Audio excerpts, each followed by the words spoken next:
नमस्कार, मैं शालिनी और आप देख रहे हैं मध्य प्रदेश हलचल। आइए बढ़ते हैं आज की बड़ी खबर की ओर। वारासिवनी के ग्राम भांडी के गांव केरा में संचालित हो रहे केशर एग्रो प्लांट से निकलने वाले धुआं व अपशिष्ट से प्रकृति को नुकसान पहुंचने व वातावरण प्रभावित होने की शिकायत करने के लिए जबलपुर से प्रदूषण बोर्ड के सहायक यंत्री संजय वर्मा की टीम ने जांच की और शिकायत को सही पाते हुए पंचनामा तैयार किया है। साथ ही प्लांट संचालक को आवश्यक सुधार का निर्देश दिए हैं। सुधार ना होने पर प्लांट बंद करने की चेतावनी गई है। बता देवें कि बालाघाट जिले में संचालित हो रहे कई औद्योगिक प्लांटों में निकलने वाले अपशिष्ट पदार्थ से न सिर्फ मानव जीवन को नुकसान पहुंच रहा है, बल्कि इससे मूक प्राणियों के साथ ही पर्यावरण को नुकसान पहुंच रहा है, जिसका सीधा असर पेड़ पौधों के उत्पादन पर भी पड़ रहा है। जिस तरह से ग्राम केरा भांडी में संचालित हो रहे केशर एग्रो प्लांट को लेकर स्थिति स्पष्ट हुई, वह बता रहा है कि कई प्लांट नियमों के विपरीत संचालित हो रहे या फिर नियमों को ताक पर रखते हुए अनापत्ति प्रमाण पत्र प्राप्त कर अपने कारोबार का संचालन कर रहे हैं। इस संबंध में शिकायतकर्ता शिव कुमार शुक्ला और राजा उत्कर्ष शुक्ला ने बताया।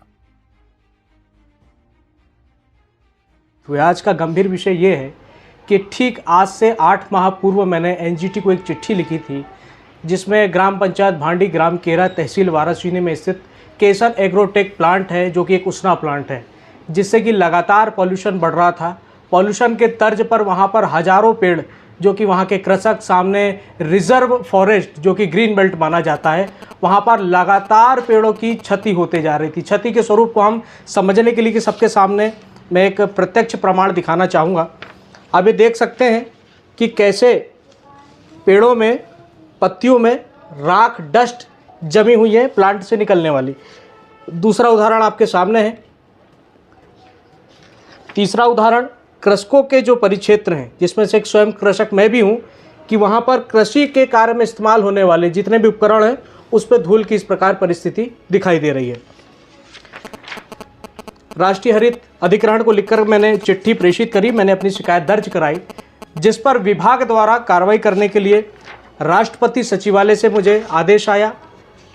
आदेश के बाद में कार्रवाई के लिए विभाग को भी लिखा गया।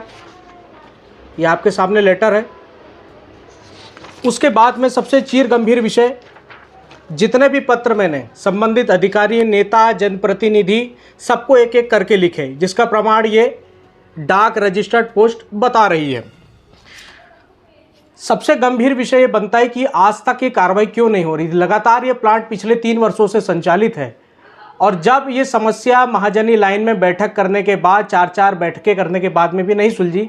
पहले हमने उनसे निवेदन किया कि भाई आपके प्लांट से ये डस्ट निकल रही है, सामने रिजर्व फॉरेस्ट है, वन्य प्राणी है, वहाँ पर ऐसे ऐसे पक्षी हैं वहाँ पर जो मैं मानता हूँ कि और किसी जिले में नहीं होंगे। सारे निराकरण को उन्होंने समेट करके एक पायदान में एक प्रश्नवाचक लगा करके छोड़ दिया।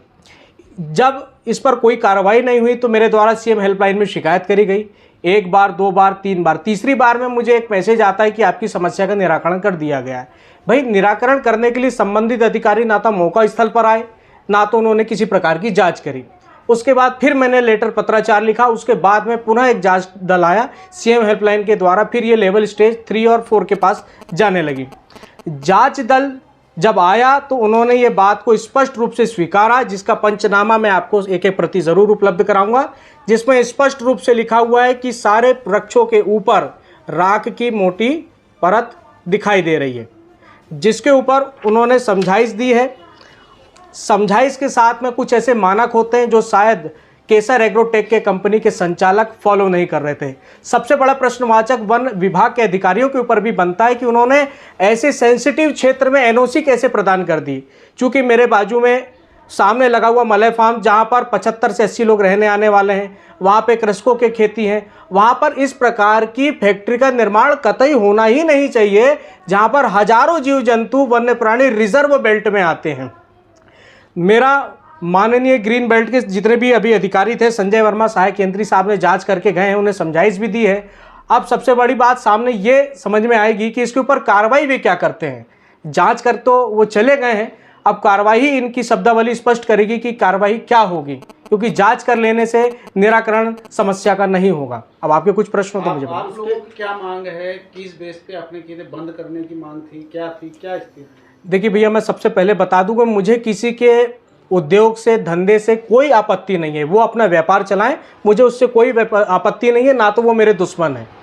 मुझे आपत्ति सिर्फ इस बात की है कि प्रकृति जो दूषित हो रही है, वन्य प्राणी जो परेशान हो रहे हैं, जल जंगल जमीन हम जिंदाबाद बोलते हैं, इनको बचाने के लिए लड़ाई लगातार लड़ी जा रही है। वैसे भी हमारा बालाघाट जिला कान्हा नेशनल पार्क, वन्य अभयारण्य जैसे क्षेत्रों में गिना जाता है। इसकी खूबसूरती ही ग्रीनरी से है। जब ये ग्रीनरी खत्म हो जाएगी तो बालाघाट जिले की खूबसूरती, पर्यावरण प्रदूषित होने के बाद में जनमानस की समस्या, स्वास्थ्य, सबके ऊपर प्रश्नवाचक लगेगा। शिकायत में जो डस्ट की समस्या देखी गई है जी, उसके लिए उद्योग प्रतिनिधि यहाँ उपस्थित हैं, उनको भी इसकी तस्दीक करा दी गई है और उसके नियंत्रण के लिए यदि कोई एक्सीडेंटली हुआ, क्योंकि उनके यहाँ एयर पॉल्यूशन कंट्रोल इक्विपमेंट लगा हुआ है जी, यदि वो इक्विपमेंट कहीं किसी कारणवश से बिजली की उससे बाधित होने के कारण यदि डस्ट निकलती है तो उसको वो आगे उसको मतलब उसको उद्योग के प्रोडक्शन से इंटरलॉकिंग करेंगे, जिसमें कि यदि बिजली से बाधित हो रहा है तो वो उनका उद्योग संचालन उसी समय बंद हो जाएगा। ऐसा सर मुझे बताइएगा, जो शिकायतकर्ता द्वारा जो शिकायत की गई थी उसमें क्या सत्यता पाई गई अथवा नहीं? नहीं, शिकायत आपकी बिल्कुल शिकायतकर्ता की वाजिब निकली है। उसमें जो राख और धूल की जो जमी पाई गई है उससे निश्चित ही पेड़ पौधों पे, उनकी प्रोडक्टिविटी पे जरूर असर पड़ेगा, ऐसा हम अनुमान बिल्कुल लगा सकते हैं। खबरों में अब तक के लिए बस इतना ही। फिर होगी आपसे मुलाकात, तब तक के लिए नमस्कार और देखते रहिए मध्य प्रदेश हलचल। ऐसे ही लेटेस्ट अपडेट पाने के लिए हमारे चैनल को सब्सक्राइब करें और तुरंत नोटिफिकेशन पाने के लिए बेल आइकन प्रेस करना ना भूलें। यदि आप हमें फेसबुक या इंस्टाग्राम के माध्यम से देख रहे हैं तो हमारे पेज को फॉलो जरूर करें। धन्यवाद।